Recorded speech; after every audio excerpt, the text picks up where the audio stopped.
ನಮಸ್ಕಾರ ಎಲ್ರಿಗೂ.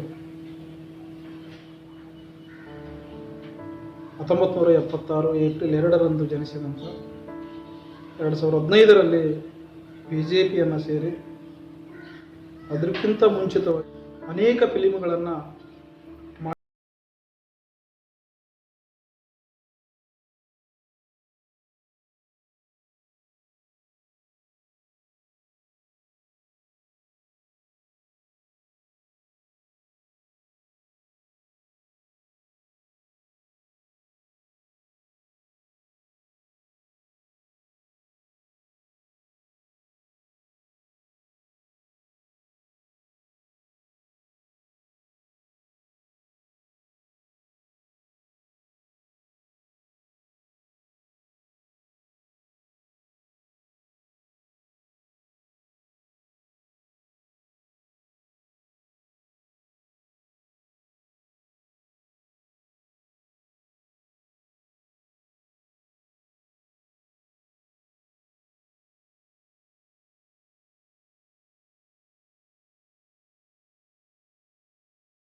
ಈ ಸುದ್ದಿಯನ್ನು ಕೇಳಿದ್ರೆ ಎಲ್ಲರೂ ದಿಗ್ಭ್ರಮೆಯಾಗಿ ಹೋಗ್ತಾ ಇದ್ದಾರೆ.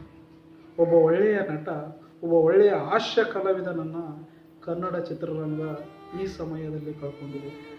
ಅದು ಎಂಥ ಪರಿಸ್ಥಿತಿ ಇದೆ ನೋಡಿ. ಇಡೀ ದೇಶವೇ ಲಾಕ್ಡೌನ್ ಇದೆ.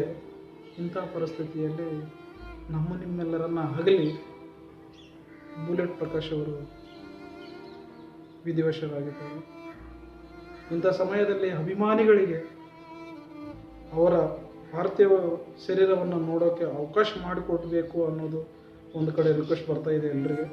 ಅದೇ ರೀತಿಯಾಗಿ ಅವರ ಸಹೋದರ ನಾರಾಯಣಸ್ವಾಮಿಯವರು ಪೊಲೀಸರ ಅನುಮತಿಯ ಮೇರೆಗೆ ಬುಲೆಟ್ ಪ್ರಕಾಶ್ ಅವರ ಅಭಿಮಾನಿಗಳಿಗೆ ದರ್ಶನದ ಭಾಗ್ಯವನ್ನು ಮಾಡಿಕೊಡ್ತಾರೆ ಅನ್ನುವ ಸುದ್ದಿ ಬರ್ತಾ ಇದೆ.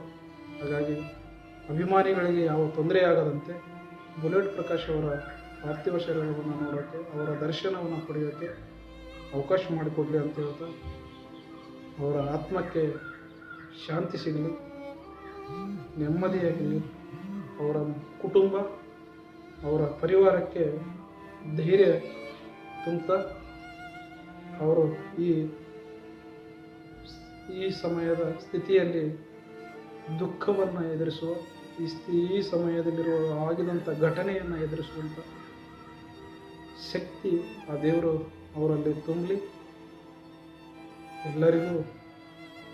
ಎಲ್ಲರ ಜೊತೆ ನಗಿಸ್ತಾ ಇದ್ದಂಥ ನಿಮ್ಮೆಲ್ಲರ